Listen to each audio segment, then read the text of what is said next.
आतिफ इस वक्त इलियास के हमरा एक दरमियानी दर्जे की कोठी के सामने मौजूद था, जिसमें फैसल के बकौल शमीम से मिलने वाला गैर मुल्की मुकय्यम था।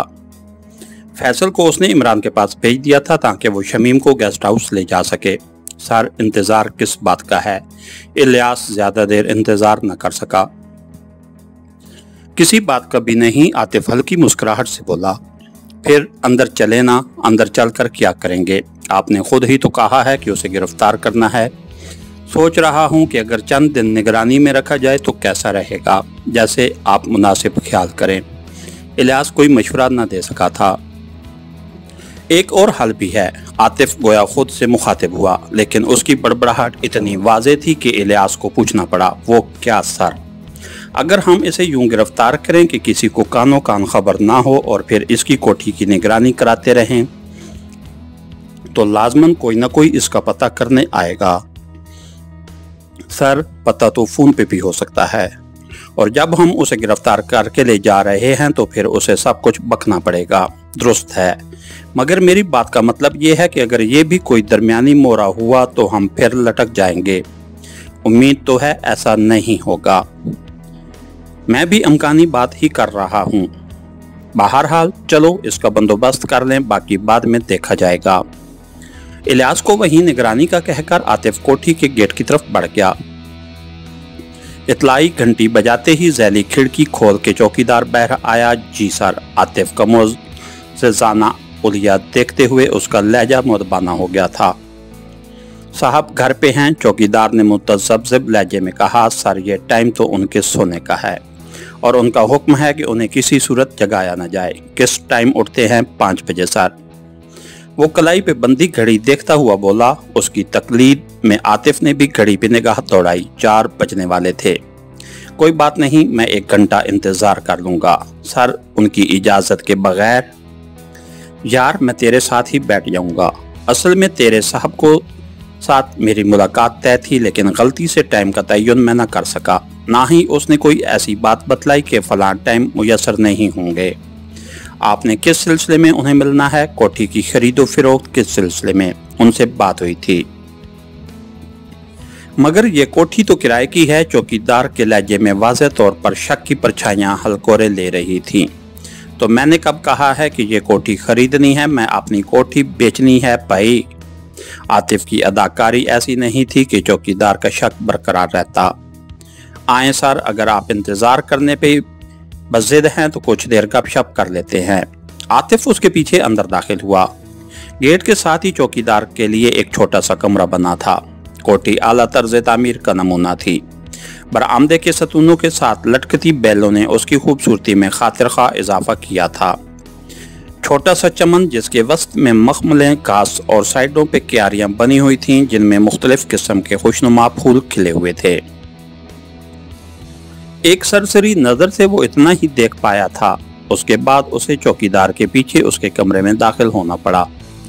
कमरे के कोने में सिंगल बेड और उसके साथ लकड़ी की 3 कुर्सियां बगैर किसी तरतीब के पड़ी थीं। चौकीदार ने एक कुर्सी की तरफ इशारा करते हुए कहा, बैठिए जनाब। वो इत्मीनान से बैठते हुए मुस्तफसर हुआ। यार, बेगम साहबा भी इस वक्त आराम फरमाती हैं। साहब गैर शादीशुदा हैं सर। वैसे ये बेहतर है। आतिफ ने खड़े होकर कोट की अंदरूनी जेब में रखा पिस्टल निकालते हुए कहा। अगर महसूस न करो तो जरा घूम जाओ। पिस्टल देखते हुए वो जरा भी न घबराया था। मिस्टर, मेरा ख्याल है कि तुम किस गलत जगह आन फंसे हो। बेहतर यही है कि चुपचाप चले जाओ और आइंदा इधर का रुख ना करना।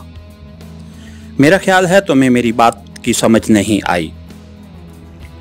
उसका इत्मीनान देखते हुए आतिफ को यह अंदाज़ा लगाने में देर न लगी कि वो सिर्फ दिखावे का चौकीदार है और तुम्हें भी शायद किसी और ज़बान की समझ आती है। कहते हुए वो अचानक बिजली के कोंदे की तरह उछला। उसकी घूमती किक का निशाना आतिफ का पिस्टल वाला हाथ था। एक हल्का सा कदम अपनी जगह से पीछे लेकर आतिफ ने उसका वार खता किया। वो वार खता होने से लड़खड़ा सा गया था। इससे पहले कि वो संभल कर दूसरा हमला करता, आतिफ अपनी जगह पे खड़े खड़े घूमा। उसकी एड़ी तोप से निकले हुए गोले की तरह चौकीदार की कनपट्टी की तरफ बढ़ी। उसे उस वक्त पता चला जब बूट की मजबूत एड़ी और उसकी कनपट्टी का मिलाप हो चुका था। जमीन चाटने के अलावा उसके पास कोई रास्ता न बचा था। आतिफ ने उसी पे इक्तफा न किया। चौकीदार के नीचे गिरते ही उसके दूसरे पांव की ठोकर ठीक मजरूब जगह से टकराई और उसने हाथ पांव ढीले छोड़ दिए। पिस्टल अब तक उसके हाथ में था। इसे जेब में रखकर वो नीचे झुका और चौकीदार की तलाशी लेने लगा। उसकी अंदरूनी जेब में एक लोड पिस्टल के अलावा थोड़ी सी नकदी और उसका शनाख्ती कार्ड वगैरह रखा हुआ था, जिसके मुताबिक उसका नाम अमानत अली था। मोबाइल निकाल के उसने इलियास का नंबर डायल किया। जी सर, आ जाओ कहकर उसने फोन बंद कर दिया। थोड़ी देर बाद वो उसके पास था। जहां तक मेरा अंदाजा है, कोठी में असल मुजरिम के अलावा और कोई मौजूद नहीं, और वो भी उसके बकौल सोया हुआ है। आतिफ का इशारा चौकीदार की तरफ था।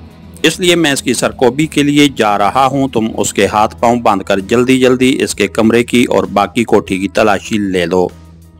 ठीक है सर, कहकर वो जेब में रखी पतली सी डोरी निकालने लगा, जो इसी मकसद से उन तमाम की जेब में हर वक्त मौजूद रहती थी।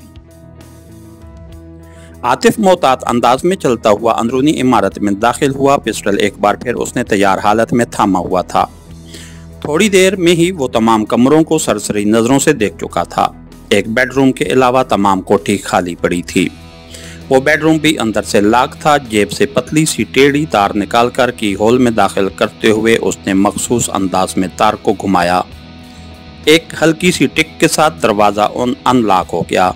आतिफ ने अंदर घुसने में देर नहीं लगाई कि उस खटके को सुनकर दुश्मन होशियार भी हो सकता था।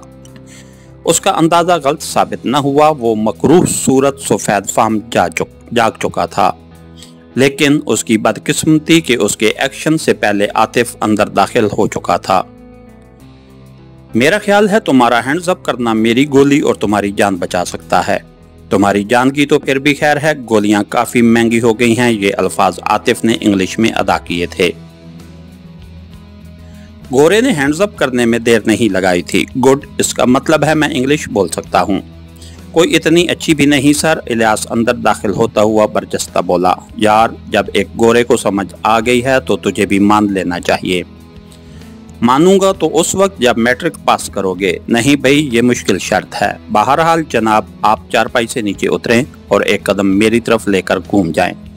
इंग्लिश न आने का ये मतलब तो नहीं कि हम डाके मारना ही छोड़ दें। गोरे ने उसकी हदायत पे बेचूं चरा अमल किया था।